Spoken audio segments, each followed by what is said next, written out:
Where you put the ball is really important. You're never allowed to get in front of the tee markers. You're allowed to go 2 club lengths behind it. Now, not many tees, greenkeepers will hate me for saying this, but not many tees are really flat. So choose your spot that you're going to go from.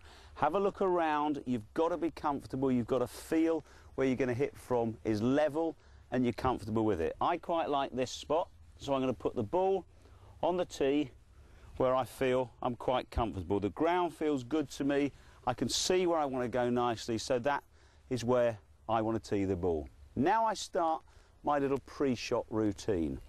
It's really, really important to get the ball going where we want the ball to go. The biggest influence in where the ball goes is the club face. The other influence is the swing, which we'll touch on later. So I've got to make sure my club is pointing where I want the ball to go. And I do it this way. I will step behind the ball. I'm going to lift my club up and point it to where I want the ball to go. Looking down the line of the shaft of the club, there's something on the tee that I can hit the ball over. I've picked a little bit of dark grass just in front of the ball, probably about 2 meters in front of it, and I'm seeing an imaginary line to where I want the ball to go. So that's the line that I start on. I'm now putting the club down on the ground and pointing where I want the ball to go. I'm now confident the club is pointing in the right place.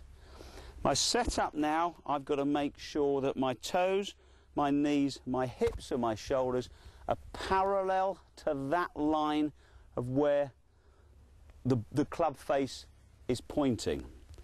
When I've done that and I've set up nice and squarely, I have a little 5-point, very quick checklist going on mentally.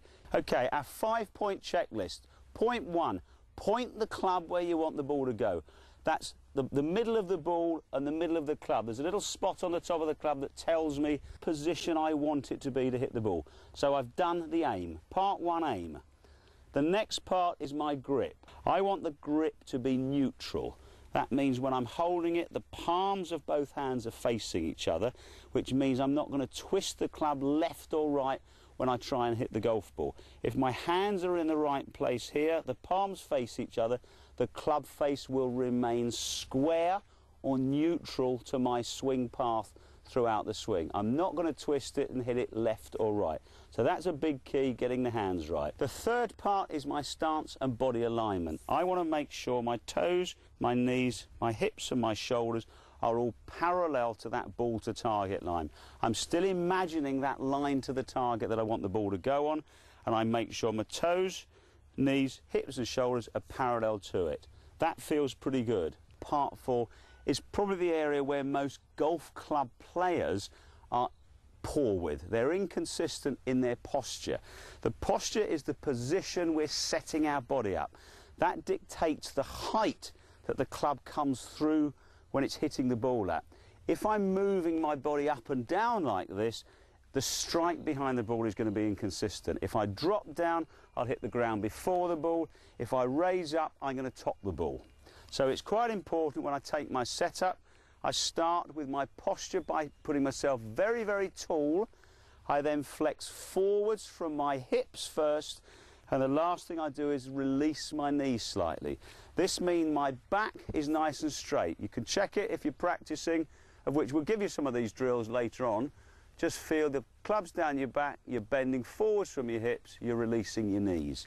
I now feel nice and tall so I can make the contact on the ball. The final part, part 5 in the setup, is making sure the ball position is correct. You'll see here the ball is level with my left heel. The low point of the swing is just past centre, so the club is slightly coming up when it hits the ball. This will help launch the ball into the air and give it some nice flight. If I get the ball back too much in the stance, I'm just going to drive the ball into the ground. So keeping the ball up to the left heel here, I'm ready to go. Right, now I feel fantastic over it. This is going to go miles.